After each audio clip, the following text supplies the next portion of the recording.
홍영표 원내대표의 소개 선언으로 더불어민주당 제18차 최고위원회의를 속개하겠습니다. 네, 제18차 최고위원회의를 속개하겠습니다.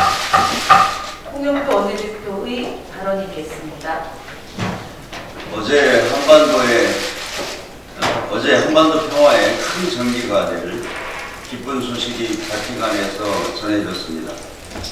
문재인 대통령이 전달한 김정은 위원장의 방문 초청 메시지에 프란치스코 교황이 공식 초청장이 오면 갈 수 있다고 사실상 방북을 수락했습니다. 교황 성화는 또 한반도를 위한 노력에 강력한 지지 의사도 밝혔습니다. 멈추지 말고 앞으로 나아가라. 두려워하지 말라는 격려의 말씀도 주셨습니다. 평화의 사도로서 흔쾌히 방북을 수락해 주신 교황 성화께 경의를 표합니다. 교황 성화의 방북은 그 자체로 한반도 평화를 향한 국제 사회의 지지를 상징합니다. 특히 한반도가 분단의 땅에서 평화의 땅으로 바뀌었음을 국제사회에 알리는 역사적 사건이 될 것이라 확신합니다. 이제 핵무기도 전쟁도 없는 새로운 한반도가 멀지 않은 것 같습니다. 다시 한번 큰 결단을 내려주신 교황 성화와 평화의 메신저 역할을 다해주신 문재인 대통령께 감사와 축하의 인사를 드립니다. 교황 성화의 방북 수락으로 한반도 비핵화는 한층 속도를 낼 것입니다. 방북이 실현되면 북한을 비핵화의 길로 이끌어내는 계기가 될 것입니다. 이제 비핵화를 촉진시키기 위한 우리 정부와 미국의 역할이 중요합니다. 일부에서는 남북관계 진전과 비핵화 속도를 놓고 한미 간에 이견이 있는 것처럼 보는 시각도 있습니다. 일부러 갈등을 부추기려는 세력도 적지 않습니다. 그러나 비핵화를 위한 한미 공조와 협력에는 어떤 흔들림도 없습니다. 비핵화를 통해 평화를 실현하겠다는 것은 한미 양국의 공동 목표입니다. 굳건한 한미 동맹을 통해 이를 실현하자는 데에도 완벽하게 동의하고 있습니다. 이 같은 공동의 목표를 실현하기 위해서는 무엇보다 상호 존중이 필요합니다. 한반도 비핵화를 위한 각자의 역할을 충분히 이해하고 존중해야 합니다. 특히 한반도 평화의 당사자로서 우리가 해야 할 분명한 역할도 있습니다. 판문점 선언과 평양 공동선언을 통해 북한의 비핵화 약속을 이끌어낸 것이 우리 정부이고 교황 성화의 방북을 성사시킨 것 역시 우리 정부입니다. 국제사회의 제재 합의를 준수하되 남북 관계를 진전시켜 비핵화의 속도를 높이려는 노력도 우리 정부가 해야 할 몫입니다. 비핵화를 이끌어내기 위한 유연한 접근도 필요합니다. 북한의 비핵화에 상응해 제재 조치를 완화하는 것도 상호주의적으로 검토해 봐야 합니다. 트럼프 대통령도 지난 6월 북미 정상회담 직후 비핵화가 20%에 이르면 되돌아갈 수 없는 시점이라며 대북 제재의 단계적 완화를 언급한 바 있습니다. 한반도 비핵화는 굳건한 한미 동맹의 토대 위에서 이룰 수 있다는 것을 다시 한번 확인합니다. 이를 위해 한미 양국이 상호 존중을 통해 긴밀하게 협력해야 된다는 점을 다시 한번 강조하고자 합니다. 이상입니다. 네, 다음으로 박주민 최고위원의 발언이 있겠습니다. 예, 최근 사법농단의 핵심 인물로 지목됐던 임종원 전 차장이 3일 연속해서 소환이 돼서 조사를 받았습니다. 그리고 이제 곧 관련된 다른 고위법관들도 소환돼서 조사가 이루어질 것이라고 봅니다. 이렇게 핵심 피의자들이 소환되고 있다는 것은 기소가 임박했다는 것입니다.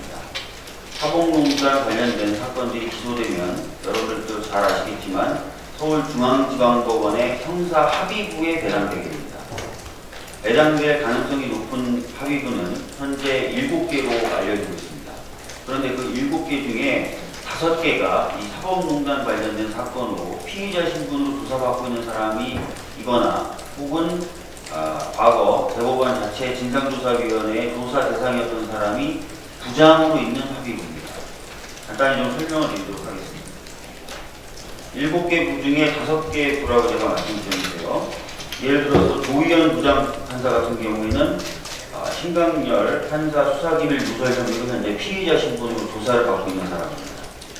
그 다음에 김연학 부장판사 역시 진상조사위원회가 서면하고 대면 조사를 했었던 그런 조사 대상이었습니다. 성창호 부장판사 같은 경우도 역시 신강렬 판사 수사기밀 누설의 공범으로 피의자 신분으로 조사를 받았던 사람입니다. 그 다음에 이영훈 부장 역시 과거에 진상조사위원회가 조사를 할 당시에 서면 및 대면 조사를 받았던 사람입니다. 그리고 약간 궤를 달리하지만 정계선 부장의 경우에는 오히려 사법농단의 피해자로 조사를 받았던 사람입니다. 이렇게 사건이 배당될 가능성이 높은 형사부 7개 중에서 5개의 관련자로서 조사 및 수사를 받았던 사람들이 부장으로 있는 상황입니다. 과연 그렇다면 이 5개 부에 사건이 배당된다면 공정한 수사가 될 것이라고 국민들이 신뢰할 수 있겠냐 이 말입니다. 그렇기 때문에 기존의 배당 시스템으로 이 사건을 배당하면 안 된다라는 것이 저의 일관된 주장입니다. 특별한 배당 시스템을 도입해서 특별한 재판부가 사건을 담당해서 수사하도록 해야 됩니다. 어제 제가 이 주장을 하자 서울고등법원장은 위헌 논란이 있는 것 아니냐라고 얘기했지만 다시 제가 물어봤습니다. 제가 발의한 법을 봤느냐? 법을 보지는 못했답니다. 따라서 법 내용도 모르고 위헌 논란이 있다라고 주장을 한 것입니다. 그렇기 때문에 없는 위헌 논란을 계속 시비를 걸어서 특별재판부 도입에 반대할 것이 아니라 방금 보여드렸던 것처럼 현재 상황으로서는 공정한 재판이 불가능하다는 이 상황을 타개하기 위한 특별재판부 도입을 위한 특별법이 시급히 논의돼서 통과될 필요가 있음을 다시 한번 강조드립니다. 이상입니다. 네, 다음으로 박강원 최고위원님 말씀드리겠습니다. 네, 프란치스코 교황의 방북 수락은 역사적 사건이 될 것입니다. 그리고 한반도 평화의 중대한 이정표로 기록될 것으로 저는 확신합니다. 한반도에서 냉전 종식의 또 상징적 선언으로 작용할 것으로 믿습니다. 북한이 폐쇄 국가에서 보통 국가, 개방 국가로 나갈 수 있는 확실한 디딤돌이 될 것으로 믿습니다. 문재인 대통령의 한반도 평화 프로세스가 만든 역사적 성과라고 평가를 하고 싶습니다. 자유한국당은 이런 어떤 시대적 흐름에서 낙오하지 않길 바랍니다. 현재 이 한반도 평화 정착을 위한 노력을 비용 부담으로만 보는 관점에서 벗어나서 미래의 평화 소득을 위한 투자의 과정이다. 모두 공동 노력의 과정이다. 이렇게 이해하고 이 흐름에서 벗어나지 않도록 할 것을 다시 한번 간곡히 권합니다. 아마 이 흐름에서 벗어나게 되면 한반도 평화 과정에서 낙오자가 될 수도 있다는 점을 말씀을 드립니다. 최근에 허위 조작 정보에 대한 사회적 관심이 매우 이제 증대되고 있고 또 국민적 공감대도 형성이 됐다고 봅니다. 여론조사 결과를 보면 폐해가 심각하다, 허위 조작 정보의 폐해가 심각하다고 답한 결과가 63%, 대책이 필요하다고 답한 분이 80%에 이르고 있습니다. 방법론에 대해서 매우 다양한 의견들이 나오고 있고 또 국회에서 여야 의견 차이가 있지만 충분히 대화를 통해서 적정을 찾아갈 수 있을 것으로 봅니다. 사회적으로 이제 본격적인 논의가 시작됐다 이런 데 의미를 부여하고 국회가 이 허위 조작 정보 대책을 마련할 수 있는 장을 출범시킬 것을 저는 제안합니다.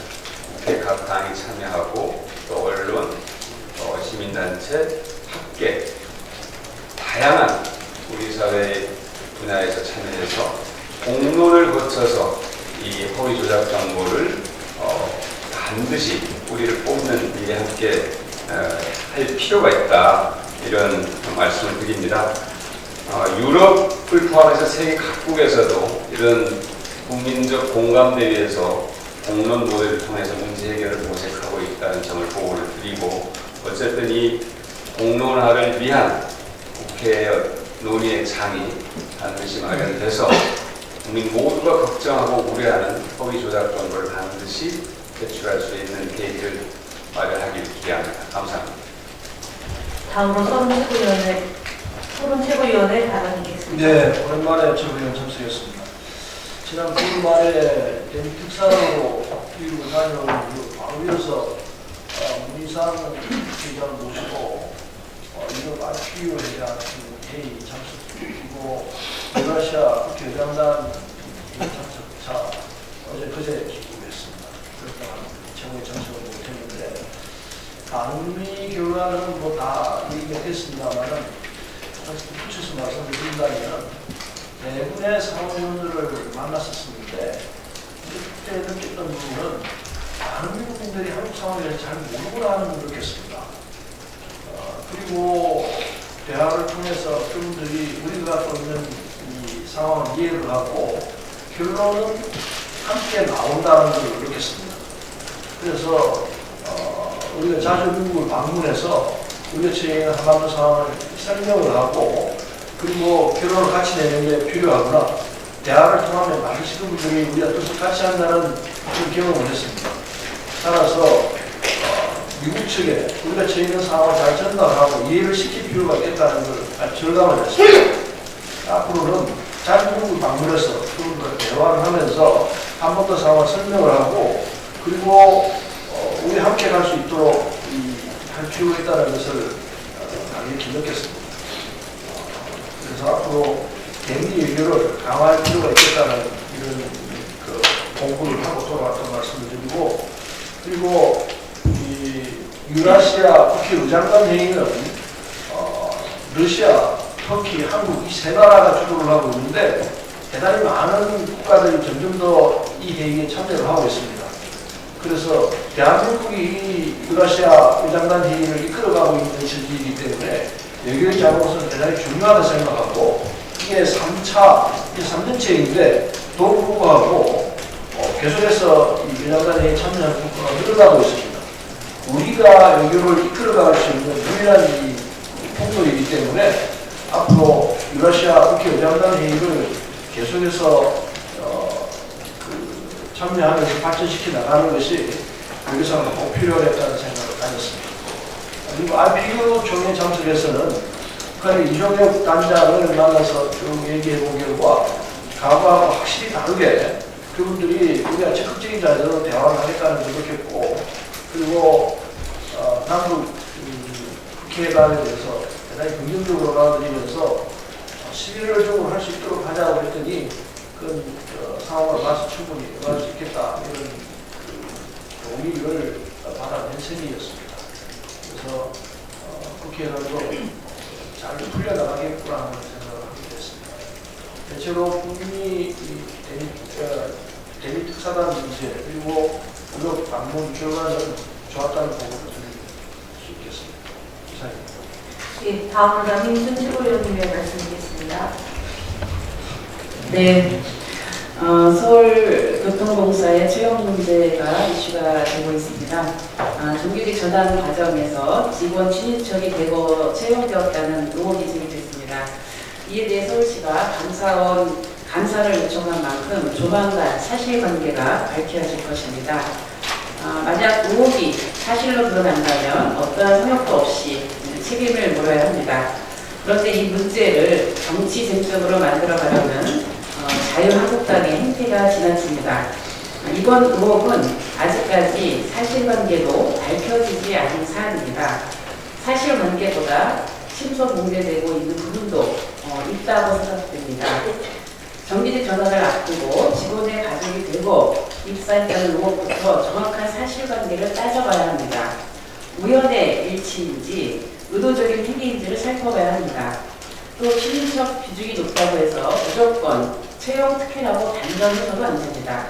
어떠한 사정이 있었는지 파악한 후에 특혜 여부를 따져야 합니다. 그런데도 자유한국당은 막무가내로 권력형 비리나 게이트로 몰아가려고 합니다. 특히 어제는 자유한국당 원내대표까지 나서서 서울시 국감을 난장판으로 만들었습니다. 집회가 허용되지 않는 서울시청 1층 로비에 이란 난입해서 시위를 벌였습니다. 이것은 엄연한 불법 행위이자 국감 방해 행위고 행안위 의원들에 대한 모독입니다. 자유한국당은 이번 문제를 수많은 청년 취준생들과 정규직으로 전환된 비정규직들 간의 싸움으로 몰아가서는 안 됩니다. 더 이상 애꿎은 을과 을의 싸움을 주장하는 정치 공세를 멈추기 바랍니다. 불법을 저질러서라도 어떻게든 정치 쟁점하려는 모습이 참으로 안쓰럽습니다. 지금은 감사원 감사 결과를 차분히 기다릴 때입니다. 채용 비리에는 무관용으로 대처하겠다는 것이 정부 여당의 확고한 원칙입니다. 잘못이 있다면 우리 당이 앞장서서 시정하고 일벌백계를 요구할 것입니다. 야당도 천둥 벌거숭이 같은 형태를 그만두기 바랍니다. 이상입니다. 다음으로 이수진 최고위원님의 발언이 있겠습니다. 지난 14일 정말 끔찍하고 충격적인 사건이 일어났습니다. 강서구의 모 PC방에서 아르바이트생으로 근무하던 21살의 청년 노동자가 불친절했다는 이유만으로 수십 차례 칼에 찔려 무참히 살인되었습니다. 얼마 전 부산에서도 50대 남성이 수술이 잘못되었다며 병원에 들어가 직원들에게 손도끼를 휘두르는 사건이 발생하기도 했었고, 지난해에는 아파트 외벽에서 작업하던 노동자가 시끄럽다라는 이유로 그 노동자의 옥상에 박줄을 잘라서 살해한 사건이 큰 이슈가 되기도 했습니다. 이 사건들은 단순히 묻지마 살인 사건이 아닙니다. 어제도 언급했던 것처럼 우리 사회의 갑질 문화 때문입니다. 사회적으로 약자의 위치에 있는 서비스 노동자들을 화풀이 대상으로 삼아 무차별적인 폭력과 살인을 저지른 것입니다. 이처럼 허무하게 죽음을 맞이하는 일은 지금도 우리 주변에 빈번히 발생하고 있습니다. 손님이라는 이유만으로 노동자를 하대하거나 멸시하는 인식에서 이번 사건이 일어났다는 생각이 듭니다. 제3자의 무차별, 묻지마 폭행, 살해 같은 사건이 급속도로 증가하고 있습니다.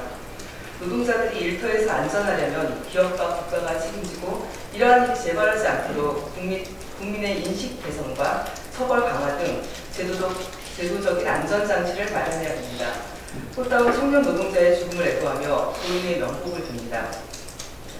민주노총은 어제 정책대의원회를 열고 노사정 사회적 대화기구인 경제사회 노동위원회 참석 여부를 결정하겠다고 했지만 결국 안건 후별조차 하지 못한 채 경사노인 참여가 사실상 어려워졌습니다. 풀어야 할 노동 문제가 산적해 있습니다. 1년이 넘도록 사회적 대화는 시작조차 하지 못하고 답답한 현실이 이어지고 있습니다. 문재인 정부는 정부 출범 이후 줄곧 사회적 대화를 다시 시작하기 위해 많은 노력을 해왔습니다. 올해 초 최저임금 문제로 한 차례 지연되었지만 11월 출범을 목표로 만반의 준비를 마쳤습니다.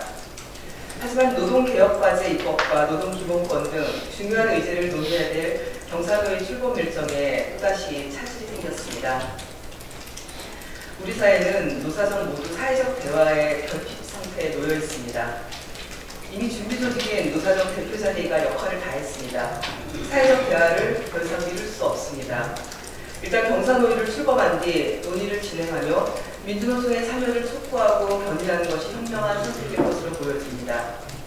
대화로 해결하지 못할 것이 없습니다. 결국 의지의 문제입니다. 노사정이 함께 지혜를 모아 사회 발전을 위한 사회적 합의를 이뤄냈을 때 대한민국이 함께 상승하는 길이 열릴 것입니다. 택시 노동자들이 인터넷 대기업 카카오가 영세 택시 노동자들의 생존권을 위협한다며 어제부터 택시 운행을 멈춰섰습니다. 오늘도 회사에 산학금을 내야 하는 택시 노동자들이 오죽하면 차량을 멈추고 길거리로 나왔을까요? 참으로 죄송한 마음이 큽니다. 카카오가 추진 중인 카풀은 목적지가 비슷한 사람들이 함께 이동하도록 운전자와 승객을 연결하는 유료 서비스입니다. 언뜻 국민들에게 좋은 서비스 같지만 한 달 동안 밤낮 없이 운전해도 회사에 산학금을 내고 나면 200여만 원밖에 벌지 못하는 50만 택시 운전기사들에게는 생존권이 걸린 큰 문제이기도 합니다. 우리나라 택시요금은 다른 국가들에 비해 상당히 낮은 편입니다. 우리 사회에서 가장 어렵게 일하고 있는 분들이 택시 노동자들입니다. 현재도 택시 업계는 공급 과잉과 과열 경쟁으로 택시 노동자들의 수입이 계속 줄어들고 있고 대중교통이지만 정부 지원이 열악해 어려움을 호소하고 있습니다. 카카오의 카풀 서비스가 본격 시행되면 택시 행사는 괜찮겠지만 택시 노동자들의 소득은 분명히 줄어들 것입니다. 현재 각 지자체에서는 감차를 위해 차량 면허를 매입하는 등 소득 조절에 노력하고 있습니다. 그런데 카풀 서비스가 시행될 경우 전국의 승용차들이 돈을 받고 운행하는 또 하나의 택시가 되지 않을까 생각이 듭니다. 새롭고 편리한 서비스도 좋지만 우리 사회가 더불어 사는 사회에 상생의 미덕을 발휘했으면 좋겠습니다. 국토교통부는 택시 노동자들의 생존권을 위협하는 카풀 도입 추진을 제고해 주실 것을 부탁드립니다. 택시 노동자들과 그 가족들의 생존권을 보호하기 위한 처우 개선 및 제도 개선이 먼저 시행되어야 할 것입니다. 이상입니다. 네, 이상으로 모두 발언을 마치고 회의를 비공개로 정하겠습니다. 의원님 여러분들의 협조를 부탁드립니다.